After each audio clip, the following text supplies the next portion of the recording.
Hi, Bill. This is one of actually the first of four messages that I'm sending you, and I will send to you repeatedly, hoping for a response. Um, I am suggesting that a group of people, relatively well-known people, form a little bit of a coalition, and I call it the 10. Your name is on the list, and here's the list. You can say, well, you probably are thinking, well, why me? Well, why you? Because you're famous, or semi-famous at least. You obviously are educated and intelligent, and you've expressed frequently over the course of time that I've seen you on the national stage an interest in following and trying to do the greater good. And in these traits, you share the same traits that the revolutionaries had back in the mid to late 1700s, when they met small groups of these people with similar traits, and they talked about committing treason and declaring independence from the superpower of the day, the country of England, and the king, getting out from under the thumb of the king. And so why the 10? Well, if you look at our government structure, and by the way, I'm in no way talking about treason these days. I'm just talking about doing something considerably better, not with the government itself. In fact, Mr. Trump has been an acid test for our government in my eyes.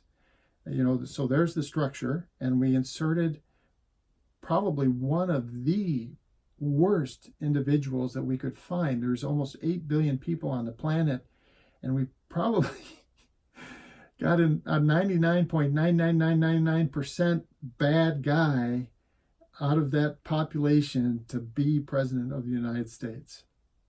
And yet, with 17 months to go in his administration, hopefully his only term, we're still here.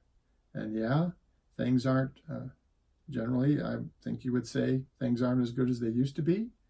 We're, struggling some.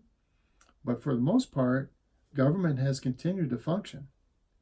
And it's incredibly important to understand that the structure, he was definitely a massive perturbation on the normal structure of our government, and yet we persist, and yet we continue.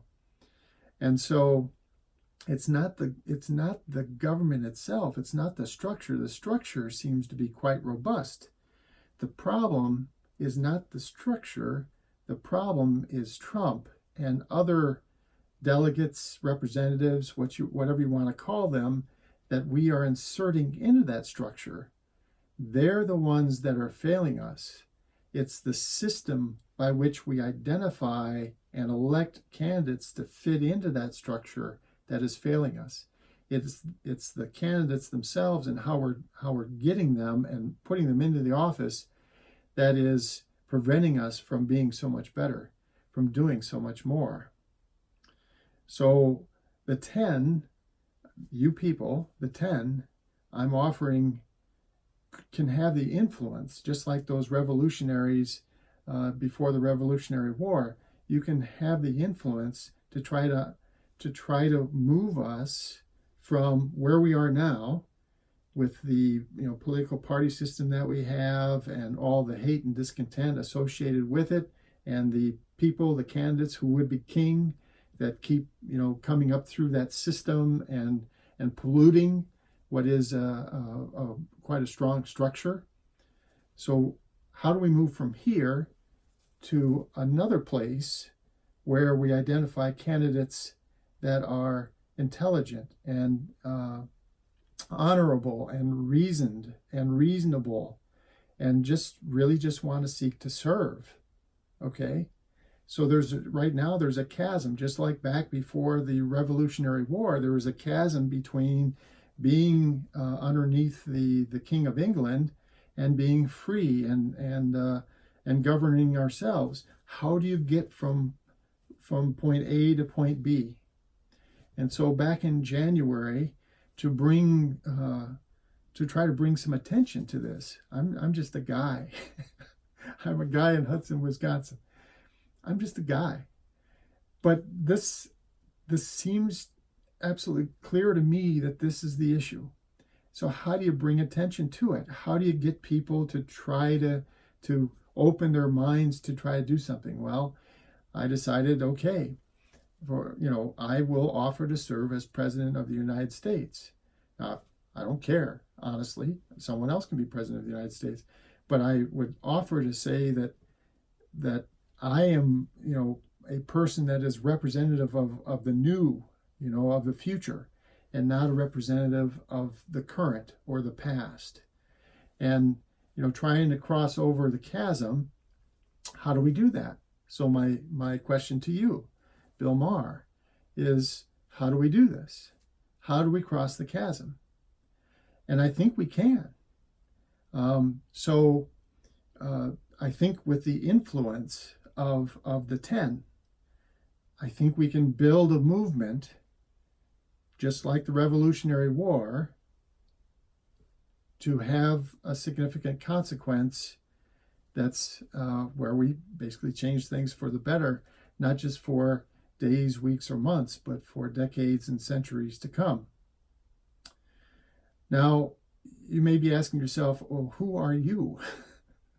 I don't blame you. I'm not a member of the 10. I'm a guy in Hudson, Wisconsin. So the second message that you receive is about me. And I thought long and hard about what could I tell you that would really tell you who I am in the most effective and efficient way. Now, the video is 30 minutes long, and I apologize. I am not a videographer. I am not a professional. But what I did is I told you a story about my life in 30 minutes that I think really says who I am, more than just about any other story I could have possibly told you. And I encourage you, even though you may feel like it starts out a little bit slow, but watch it through to the end. Watch all 30 minutes. And if you are the person that I think you are, I give you fair warning, you'll probably be shedding some tears toward the end of that video. Then the third and fourth videos that you receive, this is information, background on my straw man proposal for what the future should look like. So here we are in the past and the present, and what should the future look like and why? And to get you, hopefully you and the other members of the 10, thinking about this alternative, which seems, at least to me, to be game-changing, quite honestly. So, Bill Maher, I hope to meet you in person one day. I hope that you'll participate in the 10. And until the day that I do hear from you or get the honor of meeting you, I look forward to keep trying. I'm a spark. I'm a stone against a flint. I'm sparking, hoping for change.